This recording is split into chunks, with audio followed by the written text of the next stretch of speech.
But what do you think about this just at a psychological level, the disconnect between what seems to be happening in the real world on a day-to-day basis and the way a huge amount of people are behaving online? What do you think is psychologically happening? Well, that's a tough one. I mean, it could easily be, like, if you think of venues like Twitter, let's take Twitter as an example. We don't really understand much about how people communicate, period, psychologically. One of the things that psychologists do know is that if there's any distancing between you and a person, so for example, if you're inside a car, you're much more likely to act in an impulsive and hostile manner.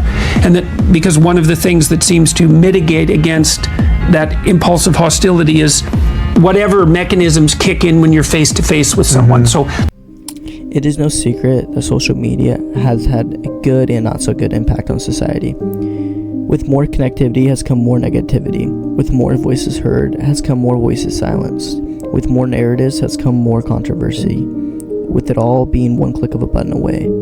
This all comes from the great power of communication, but this new technology of connection, the communication part, just hasn't caught up. We in turn actively grow each year with social media, from what we talk about, what we laugh at, and what we consume as entertainment. With that, how we treat each other has gone to the wayside. Kindness is a virtue that seems to be frowned upon and seen as an afterthought. Unchecked abuse of the digital world has left the new generation lost in the commotion. We blind ourselves and each other with new acceptance of selfishness and negativity. Screens make it far too easy to let the worst out instead of the best. Young girls are the most vulnerable due to girls already being social by nature, with the fake lives and fake fronts being portrayed by everyone to make themselves come off as something they are not. Young girls by nature begin to feel less than what they are, transforming a stage in their life of self-discovery as a nightmare to set themselves apart from others. By all means, this has everything to do with what's going on at home. A great family structures can always trump the worst in what's going on in society. But with social media being too new for parents to be well equipped enough, this has become too far great of a burden. The responsibility eventually falls to the wayside.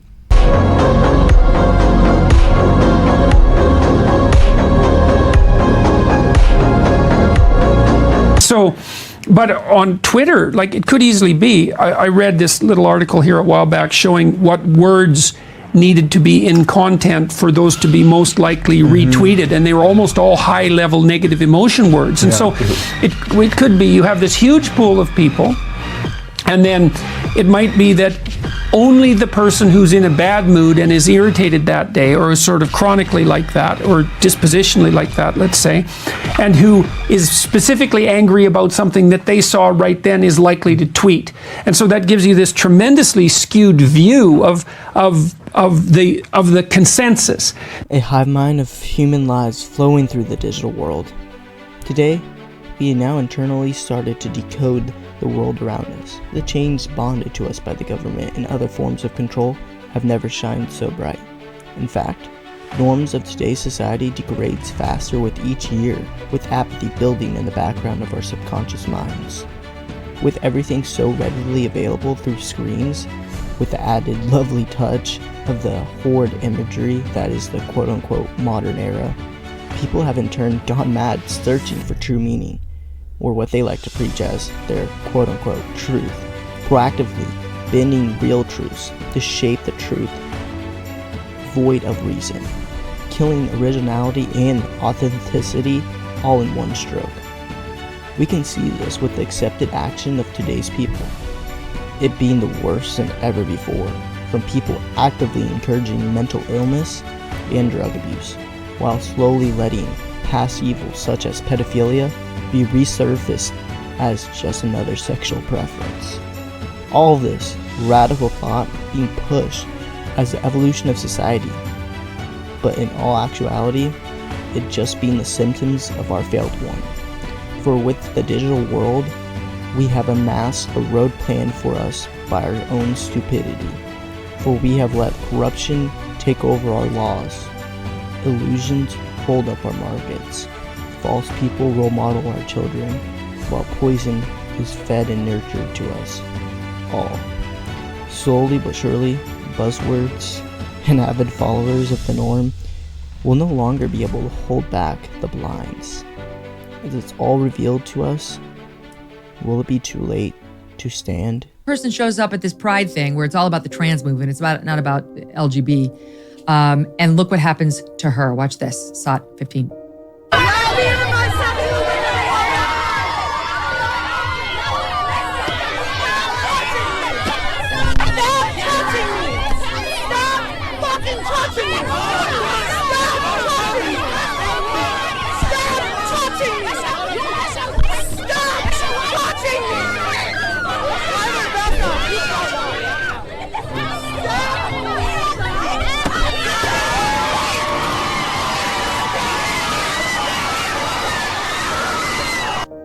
The parades in places like Los Angeles and Washington.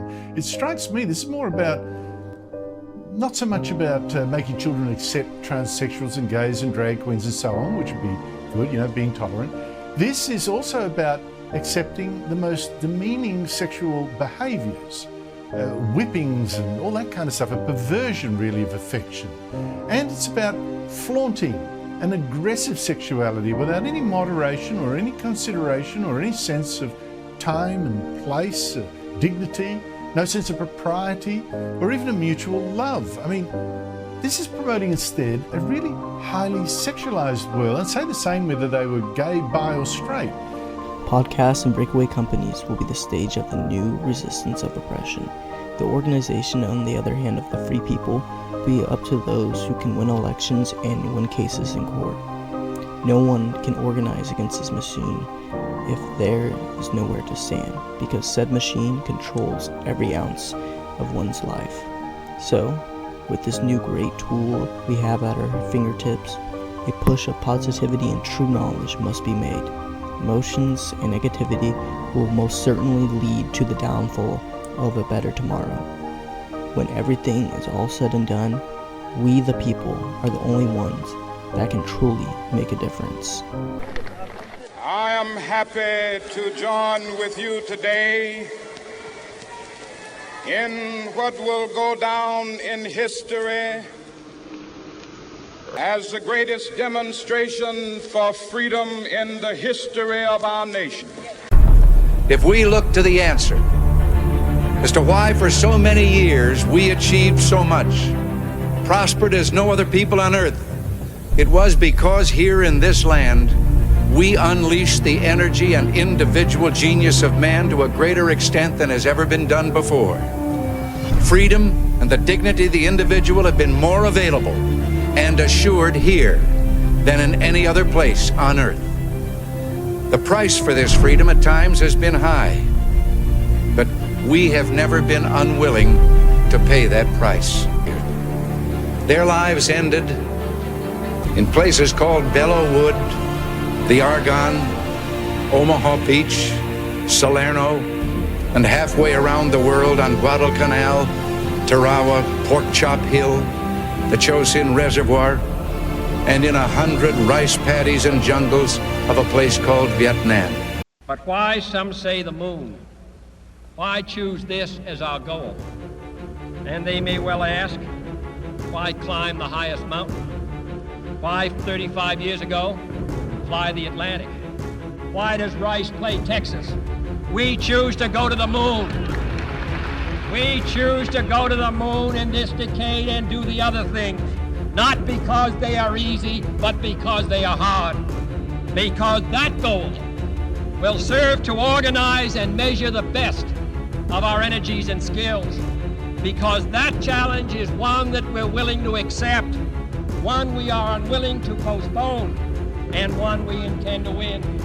And do all this, and do all this, and do it right, and do it first before this decade is out. We must realize that no arsenal or no weapon in the arsenals of the world is so formidable as the will and moral courage of free men and women. It is a weapon our adversaries in today's world do not have. It is a weapon that we as Americans do have. Let that be understood by those who practice terrorism and prey upon their neighbors. As for the enemies of freedom, those who are potential adversaries, they will be reminded that peace is the highest aspiration of the American people. We will negotiate for it, sacrifice for it. We will not surrender for it now or ever. We are Americans.